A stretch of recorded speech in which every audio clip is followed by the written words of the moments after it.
ओम शांति। बहुत समय पहले की बात है।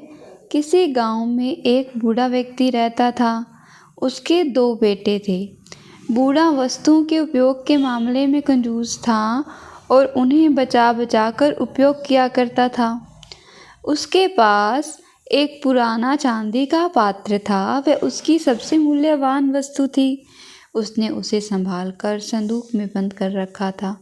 उसने सोच रखा था कि सही अवसर आने पर ही उसका प्रयोग करेगा। एक दिन उसके यहाँ संत आए। जब उन्हें भोजन परोसा जाने लगा तो एक क्षण बूढ़े व्यक्ति के मन में विचार आया कि क्यों ना संत को चांदी के पात्र में भोजन परोसूं। किंतु अगले ही क्षण उसने सोचा कि मेरी चांदी का पात्र बहुत कीमती है। गांव-गांव भटकने वाले इस संत के लिए उसे क्या निकालना। जब कोई राजसी व्यक्ति मेरे घर पधारेगा तब यह पात्र निकालूंगा। यह सोचकर उसने पात्र ही नहीं निकाला। कुछ दिन बाद उसके घर राजा का मंत्री भोजन करने आया। उस समय बूढ़े व्यक्ति ने सोचा कि चांदी का पात्र निकाल लूं, किंतु फिर उसे लगा कि ये तो राजा का मंत्री है। जब राजा स्वयं मेरे घर भोजन करने पधारेंगे तब अपना कीमती पात्र निकालूंगा। कुछ दिनों के बाद स्वयं राजा उसके घर भोजन करने के लिए पधारे। राजा उसी समय पड़ोसी राज्य से युद्ध हार गए थे और उनके राज्य के कुछ हिस्से पर पड़ोसी राजा ने कब्जा कर लिया था।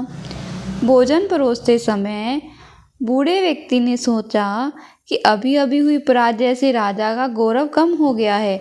मेरे पात्र में किसी गौरवशाली व्यक्ति को ही भोजन करना चाहिए। इसलिए उसने चांदी का पात्र नहीं निकाला। इस तरह पात्र बिना उपयोग के पड़ा रहा। एक दिन बूढ़े व्यक्ति की मृत्यु हो गई। उसकी मृत्यु के बाद उसके बेटे ने उसका संदूक खोला। उसमें उसे काला पड़ चुका चांदी का पात्र मिला।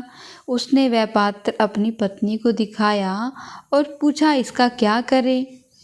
पत्नी ने काले पड़ चुके पात्र को देखा और मुंह बनाते हुए बोली, अरे इसका क्या करना है, कितना गंदा पात्र है। इसे कुत्ते को भोजन के लिए देने के लिए निकाल लो। उस दिन के बाद से घर का पालतू कुत्ता उस चांदी के पात्र में भोजन करने लगा। जिस पात्र को बूढ़े व्यक्ति ने जीवन भर किसी विशेष व्यक्ति के लिए संभाल कर रखा, अंततः उसकी यह गत हुई। ओम शांति।